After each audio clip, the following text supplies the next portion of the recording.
Medicina e Arte, um programa da responsabilidade de Albuquerque e Lima com a supervisão do professor Mamed Albuquerque. Bom dia. E aqui estamos nós no primeiro programa do mês de março, entramos já em março, o calendário não para, e este Medicina e Arte é um pouco diferente do habitual. Primeiro, o convidado, o professor Mamed Albuquerque, escolheu para darmos início a este mês de março, nestas conversas de sábado, Braga da Cruz, um homem da rádio, inconfundível, o mestre. Eu cresci a ouvir o Braga da Cruz e só perguntava ao professor Mamed Albuquerque o que é que o Braga da Cruz, que é o presidente do Clube de Comunicação Social de Coimbra, tem a ver com arte. Exato. Boa tarde. Nós começamos, e temos começado, enfim, a alargar o nosso domínio, não na área da medicina. Trouxemos aqui a humanização da medicina, trouxemos a apelo, porque a medicina legal é um bocado mais que a medicina, é uma medicina social também. E muitas vezes acontece, por exemplo, acontece a nível da arte, todos os quadros precisam de uma memória descritiva, e começámos a entrar também na literatura, não é? E a certa altura descobrimos que era importantíssimo também a comunicação social. Fazendo uma recordação daquilo que fizemos, da FIART, Arte Europa, eu hoje fazendo uma retrospectiva e conhecendo a potencialidade da comunicação social, tinha a impressão que se calhar não ficaríamos tão isolados como ficámos. Não me diga que o Braga da Cruz deixou passar esse lado, porque é do tempo dele. Eu penso que não, e culpa nossa, não é? Ultimamente tem havido algumas ligações com a comunicação, enfim, com este decano, digamos, da comunicação, e de certa forma desafiamos, porque nós também precisamos de comunicação, galeria de arte e tudo isso, desafiamos a dizer aquilo que, pronto, o que é o Clube de Comunicação Social, o que representa, o que deveria representar para esta cidade, o que deveria representar esta cidade, e de certa forma desafiá-lo um bocado a falar das suas dificuldades. Também nós, na arte, temos dificuldades. A comunicação social tem muitas dificuldades. Tem apoio que merecia, quer dizer, que não consegue ter, mas devia ter, não é? É importantíssima. E especialmente numa fase em que, socialmente, nós estamos aí à espera da inteligência artificial, não é? Factos, mitos, depois, enfim, de aparecerem. Eu penso que a comunicação social, a comunicação falada, vai ser uma boa maneira de continuarmos agarrados à terra, à realidade, à humanidade, a sermos homens, e não tudo realidade fictícia. E de certa forma seria esta conversa que aqui Braga da Cruz começou desde o princípio, muito cedo, desde 1975, penso eu, na comunicação social, passou pelo ensino. Muito antes. Comecei antes. Mas já lá vamos. Eu vou fazer uma nota prévia, que é dizer-vos que eu conheço este menino há muitos anos, fomos colegas, e depois, doutor, cada um foi para o seu lado, não é? Cada um seguiu a sua vida. E depois começámos a encontrar-nos em exposições. E eu olhava, cumprimentava, não perguntava nada, mas dizia, ele gosta mesmo de arte. Porque eu tinha-o como alguém que foi ali para ver arte. E assim foi, durante muito tempo. Durante, eu diria, 1, 2, 3 anos. Eu via-o como alguém que gostava de arte e que ia ali para ver arte. Até que um dia disse isto. Tu gostas mesmo de arte. Tu não te leves a me lembrar disto, mas eu tenho uma memória que ainda não está muito má. É das poucas coisas que não está má. O resto está pior. E então ele disse, não, eu sou pintor, eu tenho ali uns quadros meus.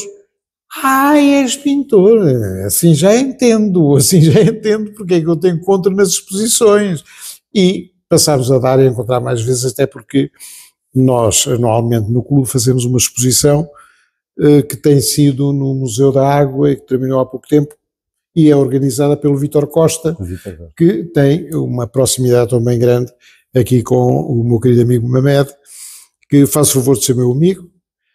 Aliás, nós somos um grupo muito grande de pessoas daquele tempo. É pena que já muitos nos tenham deixado. e que eram pessoas valiosas para esta terra e pessoas extremamente importantes.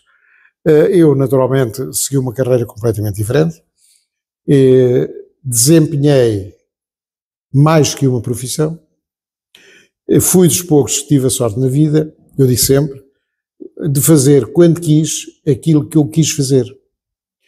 E depois fiz coisas do mais variado possível, desde o mundo da arte também, a arte de pintar, não tenho jeito nenhum para pegar no pincel. Mas da arte de escrever, por exemplo, publiquei alguns livros, mas antes disso eu fui professor primário, eu fui professor do ensino secundário, eu fui outras coisas pelo meio e, entretanto, comecei a andar e a perder muito tempo, ou a ganhar muito tempo, depende da interpretação. Mas tudo isso é comunicação. Claro, tudo é comunicar. E é aí que eu passo a andar muito mais na académica, cá em baixo, na sede, do que na universidade lá em cima. Ainda completei o 3º ano de Direito, mas continuei cá em baixo. E, nessa altura, com um outro amigo, resolvemos fazer uma proposta à Associação Académica de Coimbra e fizemos o Centro Experimental de Rádio, onde nós gravávamos para colunas dentro da Associação Académica de Coimbra, no local onde hoje é a Rádio Universidade. Foi aí que começa. Aliás, eu tenho fotografias desse dia, da inauguração pelo Sr. Reitor, com toda a solenidade, e durante uns anos, pronto, mantive-me ligado, mas, entretanto, os desafios são sempre outros. Comecei também a fazer programas gravados num estúdio que eu tinha feito em minha casa. E eu mandava os programas para Lisboa, para uma empresa nessa altura que depois distribuía. Eu mandava, eles ficavam todos contentes, que era a borla ainda por cima, não pagavam nada. E o Rádio Clube Português era uma das entidades que passava essa programação. As produções que faziam isso eram ligadas também às produções Lança Moreira, muito conhecidas na altura, e que faziam só desporto.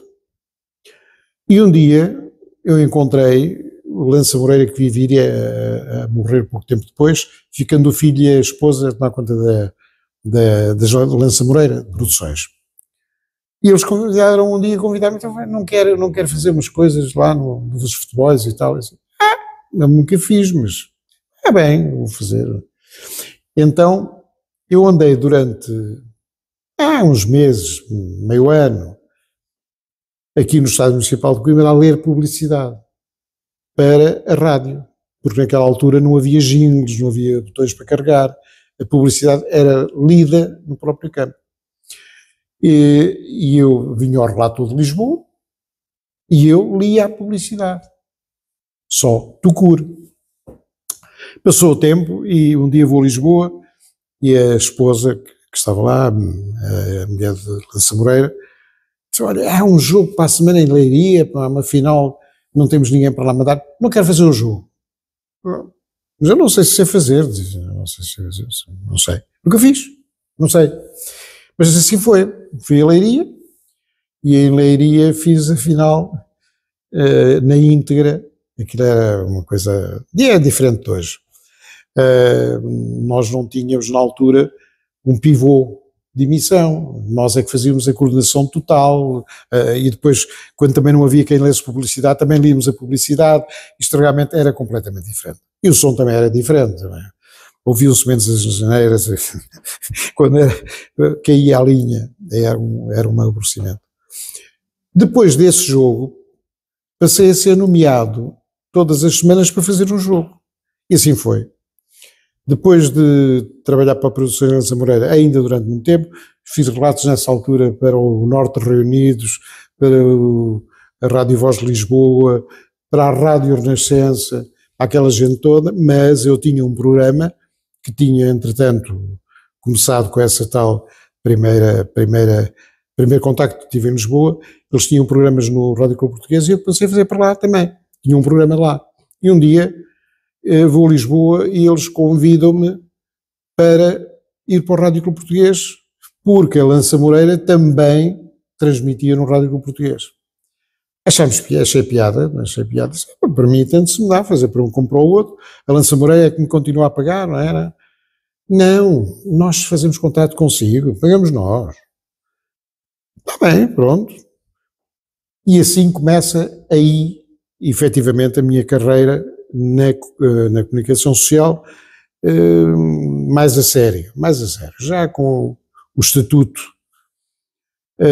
E passado um mês e meio sou nomeado para ir ao estrangeiro fazer um jogo, e passado um mês fiz 2, 3, 4, 5, 6, 7, 8, 9, é incontável, porque teve meses de fazer 4 jogos no estrangeiro, o que na altura não era muito normal, mas acho que tinha um jeitinho para aquilo, tinha um certo jeito, e sobretudo eu era muito o que se chama desenrascado.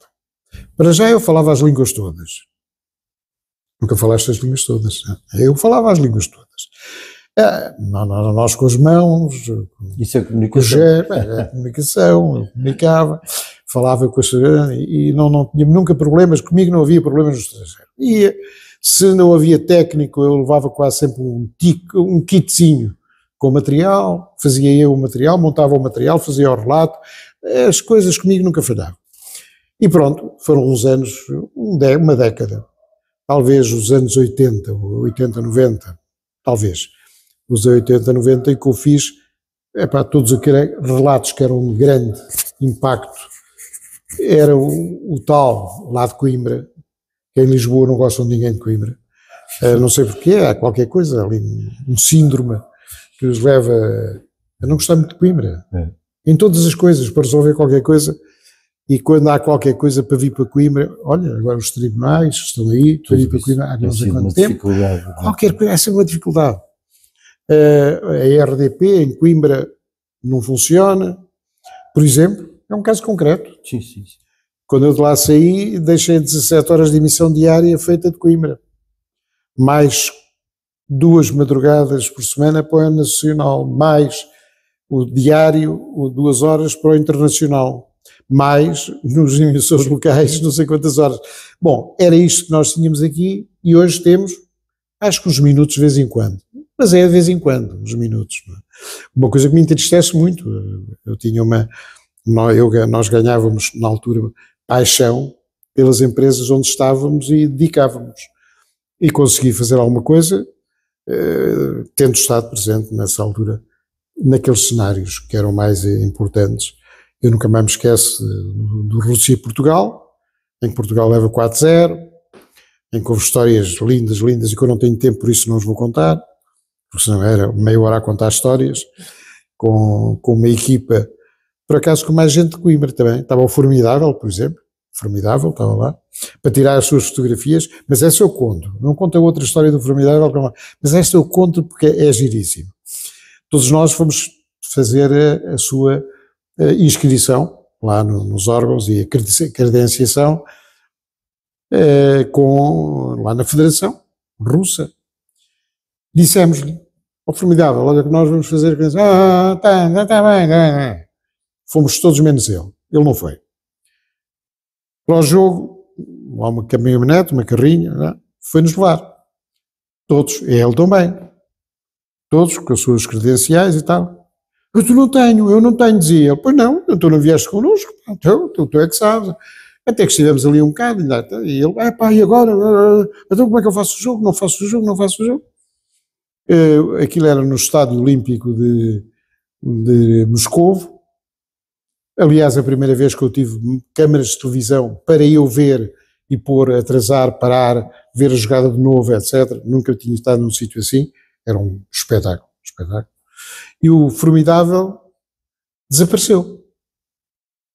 O jogo chegou à hora, imaginemos que era às 3 da tarde, já eram 3h10, não começava.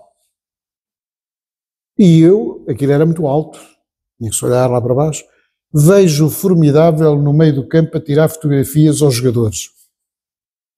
E o árbitro a apitar e a olhar para o senhor, a dizer, saia daqui, homem, deixe-se dizer. Ele, como era muito surdo, recordam-se, ele não ouvia mesmo nada, não ouvia o que o outro lhe dizia. Está bem, tal. Foi assim que ele entrou. Os outros disseram, não entra, não está o credencial. Entrou. Eles também era português, deixaram entrar. Esta é uma história maravilhosa porque o jogo começou meia hora mais tarde, um jogo internacional de equipas nacionais, começou meia hora mais tarde. O formidável era o rei e o dono deste jogo. É coisas, histórias, eu tenho muitas histórias com ele. Estivemos muito tempo lá, tivemos, na altura, era diferente tudo. Não havia voos charters, nós íamos a voos normais que eram mais baratos quando se ia 7 dias ou coisa no género, mas nem que nós íamos em 7 dias. Era um contrato de 7 dias. E depois, como levámos 4-0 lá, ainda por cima, foi um jogo interessante, vá lá que cá ganhámos 1-0. Recorda-me disso, porque foram jogos marcantes para a carreira de Portugal, na altura, nos campeonatos que havia. E de maneira que daí para a frente, ainda durante uns anos, foi grande intensidade de relatos. Nos princípios dos anos 90, eu achei que era a altura de mudar um bocado, preparando outras pessoas que já na altura faziam, começaram a fazer, tinham um jeito, foram eles fazendo. Eu fui fazer comentários, é sempre a passagem do relato para o comentário. Alguns ao contrário, não conheço nenhum. Não conheço. Todos começaram no relato e depois comentário. Então só foram comentadores. Eu fiz isso. Ainda comentei durante uns anos. Depois, ainda que terminei, reformei-me e formei com o Fernando Correia. Estive a falar com ele há bocadinho. Com o Dobé e mais um aos dois. Uma coisa que era a Rede Nacional de Rádio.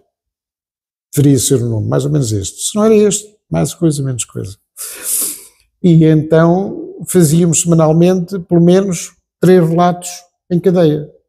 Arranjámos aí logo rádios a querer, porque nós dávamos-lhe o produto. Nós arranjávamos a publicidade. Isso foi durante quantos anos?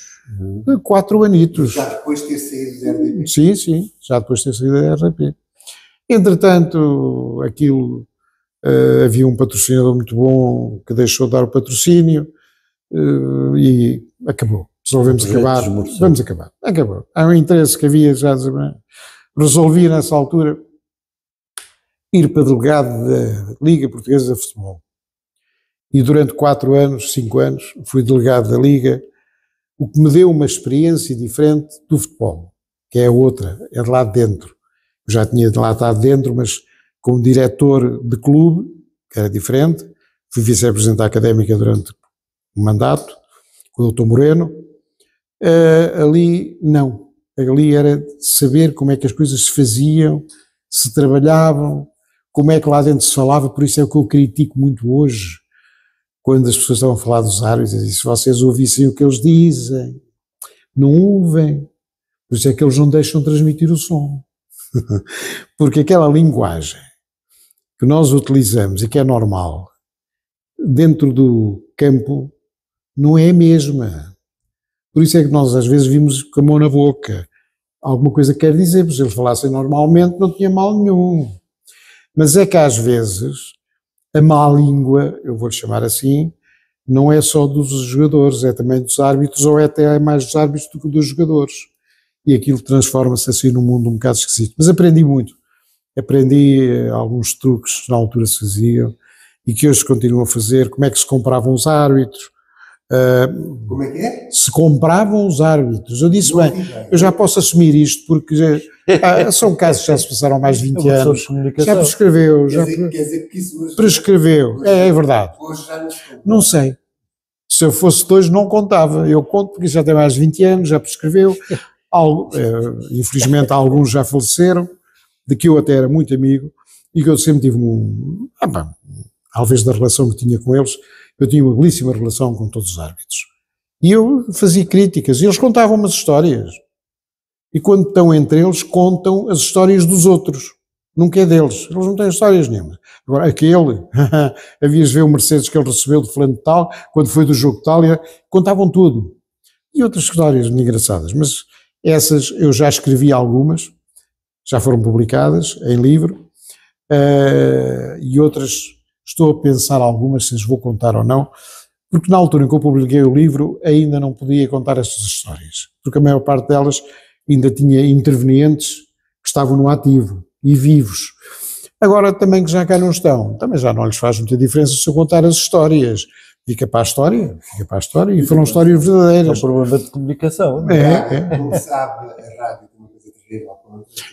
E tem horários e tal, e eu quando começo a falar depois não me calo. É um apaixonado. E o professor, quando me falou que o convidava, primeiro aplaudi logo a ideia, mas depois disse-me que está à frente de um clube de comunicação social que devia ser, mas não é aquilo que Coimbra merece.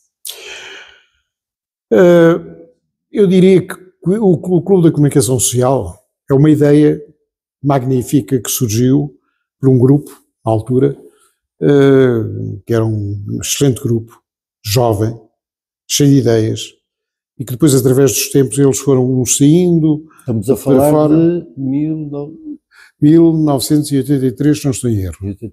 83. Era um grupo coeso, interessado. Alguns deles deixaram-nos, o caso do João Bravo, por exemplo, é o nome que eu refiro, porque foi a seguir à presidência dele que eu entrei.